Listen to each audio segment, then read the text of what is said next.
بسم اللہ الرحمن الرحیم۔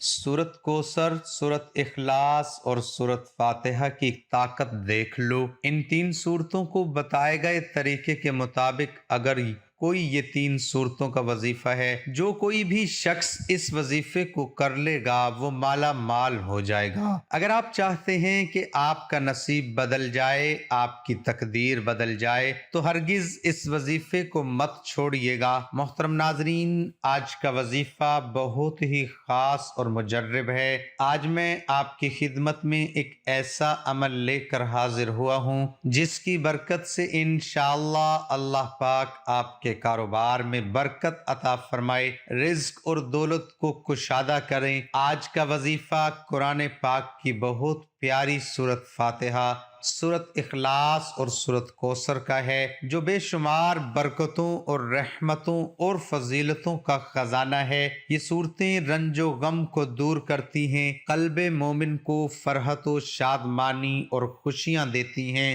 یہ صورت بہت ہی پاورفل ہے۔ ان کو پڑھنے سے اللہ تعالیٰ نے حیران کن معجزات رکھے ہیں، اور موجودہ دور میں جو لوگ رزق کے معاملے میں ہر وقت پریشان رہتے ہیں، اس کو پڑھنے سے اللہ پاک رزق کی پریشانی کو ختم کر دیتے ہیں۔ اللہ کریم نے ان صورتوں کے پڑھنے پر اتنی زیادہ برکت رکھی ہے کہ جو کوئی بھی رزق پریشانی میں ان صورتوں کو اپنے گھر میں نماز کی پابندی کے ساتھ پڑھنا شروع کر دے گا، اللہ کی جانب سے اس انسان کے لیے دلی طور پر ایسا سکون نصیب ہوتا ہے دنیا میں کسی اور شے سے نصیب نہیں ہو سکتا۔ اور یہ کتنی بڑی سعادت ہے انسان کے لیے۔ 2 سال قبل ایک بہن بار بار کہہ رہی تھی، وہ اپنی ایک ہی پریشانی کا بار بار ذکر بتاتے ہوئے کہہ رہی تھی کہ میرا خاوند سعودیہ عرب میں ایک کمپنی کے ساتھ کام کرتے تھے۔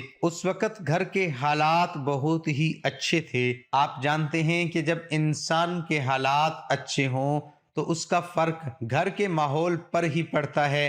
بچے اچھے سکولوں میں پڑھتے ہیں، ان کا کھانا پینا سب سے اچھا ہوتا ہے۔ پھر انہی دنوں میں ایسا ہوا کہ اچانک سعودیہ میں وہ کمپنی بند ہو گئی اور خاوند پاکستان آ گئے۔ جیسے ہی وہ پاکستان آئے تو کچھ عرصے تک وہ کافی کمپنیوں میں کام کے لیے اپلائی کرتے رہے، مگر کسی نے ایسا رزق باندھ کر رکھا تھا کہ پھر دور دور تک امید نظر نہیں آ رہی تھی کہ ان کو کیسے نوکری ملے۔ پھر پاکستان میں بھی وہ مارے مارے پھرتے رہے۔ پھر خود ہی اندازہ لگا لیں کہ اچھے حالات سے جب اچانک حالات تبدیل ہونا شروع ہو جائیں، اس وقت کیا نوبت آتی ہے۔ کچھ جمع پونجی تھی وہ بھی ختم ہو گئی، اب قرض بھی کافی زیادہ چڑھ گیا تھا۔ سمجھ نہیں آ رہی تھی کہ کیا ہو گیا ہے، کس کی نظر لگی کہ ایک دم سے حالات ہی بدل گئے۔ اپنی گاڑی میں جاتے گھومتے تھے، اب حالات ایسے تبدیل ہو گئے کہ گاڑی بھی فروخت کر ڈالی۔ کسی نے خاوند کو مشورہ دیا کہ ریفریشمنٹ کا بزنس شروع کر لو، کچھ نہ کچھ تو گھر کا روزانہ کی بنیاد پر آتا ہی رہے گا، جس سے گھر کا خرچہ نکلتا رہے گا، ورنہ جو تمہارے پاس جمع پونجی ہے یہ تو ساری ہی ختم ہو جائے گی۔ پھر لوگوں سے یہ قرض لیتے رہنا اور تمہاری نسلیں بھی قرض دیتی رہیں گی۔ بندے کی بات میرے خاوند کے دل پر لگی، انہوں نے مجھ سے مشورہ کیا، تمہیں بھی انہی کام کی اجازت دے دی۔ پھر انہوں نے ریفریشمنٹ کا کام شروع کیا تو وہ بھی نہیں چل پایا، بڑی مشکل سے اس کا کرایہ پورا ہوتا تھا۔ جب انسان پریشانی میں گھرا ہوا ہوتا ہے تو اس کو کچھ سمجھ نہیں آ رہا ہوتا کہ وہ کیا کرے۔ کوئی کہتا تھا یہ پڑھ لو، اس سے حالات تبدیل ہو جائیں گے، کسی نے بتایا جادو ہے، تو کسی نے تعویذ کیے ہیں۔ کافی جگہوں سے علاج بھی کروایا مگر کوئی فرق نہیں پڑا۔ جب یہی پریشانی وہ بتا رہی تھی تو میں نے اس کو سورۃ الفاتحہ، سورۃ کوثر اور سورۃ اخلاص کا وظیفہ بتایا۔ جیسے ہی انہوں نے یہ عمل شروع کیا، 1 ماہ ہی گزرا، دوبارہ اللہ کریم نے کاروبار اس طرح بڑھایا کہ خاوند کا ریفریشمنٹ کا کام ایسے چل پڑا۔ اب 1 ماہ میں بہت اچھی آمدنی ہوئی۔ ہم نے ان کو یہ بتایا آپ اس عمل کو جاری رکھیں، اس سے آپ کو اتنی مال و دولت حاصل ہوگی، آپ کی نسلوں کے لیے کافی ہوگی۔ اللہ پاک آپ کو اس عمل سے ایسا رزق جاری فرما دیں گے کہ وہ 7 نسلوں تک کبھی ختم نہیں ہوگا۔ وقت کو مد نظر رکھتے ہوئے وظیفے کی طرف چلتے ہیں۔ سب سے پہلے اپنے گھر میں نماز کا معمول بنانا ہے۔ کوئی فرد ایسا نہ ہو جو نماز نہ پڑھے، کیونکہ نماز فرض ہے۔ اگر ساری رات آپ تہجد پڑھ لیں تو صبح اگر نماز فجر آپ سے رہ جاتی ہے تو ساری رات آپ کے سکن میں گزری ہو، اس کا کوئی فائدہ نہیں۔ نماز کی پابندی اپنے اوپر لازمی کر پھر ہر نماز میں 11 بار سورۃ فاتحہ، پھر 11 بار سورۃ اخلاص اور پھر 11 بار سورہ کوثر پڑھیں۔ یہ عمل آپ کو 40 دن تک تو ضرور کرنا ہوگا۔ عورتیں ایام خاص میں اس عمل کو نہیں کر سکتی، البتہ گھروں میں مرد حضرات یہ عمل جاری رکھ سکتے ہیں۔ انشاءاللہ جس دن آپ یہ عمل شروع کریں گے آپ خود ہی دیکھیں گے کہ آپ کا ہر آنے والا دن گزرے ہوئے دن سے مزید بہتر ہو جائے گا۔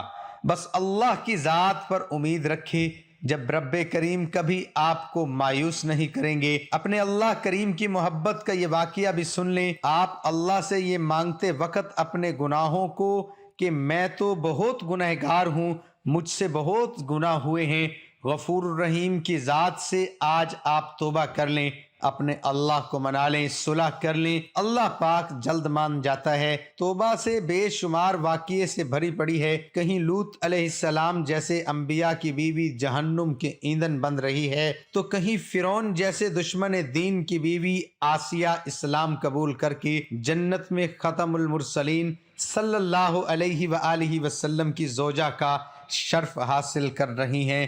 کہیں نبی صلی اللہ علیہ وآلہ وسلم کا سردار چچا ابو لہب جہنم کے پست ترین درجات میں گر رہا ہے تو کہیں بلال رضی اللہ تعالی عنہ جیسا غلام حضور صلی اللہ علیہ وآلہ وسلم کی سواری کی لگام پکڑے جنت میں داخل ہو رہا ہے۔ وظیفے کے بعد آپ لازمی اللہ کی بارگاہ الہی میں دعا کرنی ہے۔ دعا ہے کہ اللہ تعالی ہم سب کو دین حق پر چلنے کی توفیق عطا فرمائے۔ اللہ تعالی ہم سب کو ہمارے نبی پاک صلی اللہ علیہ وآلہ وسلم سے پکی اور سچی محبت نصیب فرمائے۔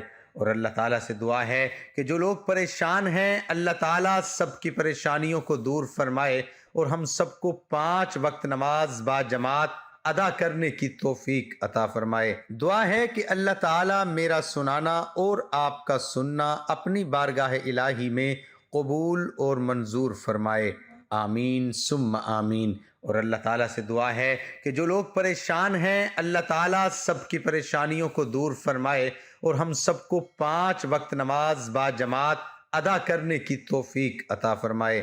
تمام دوست احباب کمنٹ باکس میں اللہ تعالیٰ کے 99 ناموں میں سے ایک نام ضرور ٹائپ کریں۔ ویڈیو اچھی لگی ہو تو ویڈیو کو لائک کر دیں۔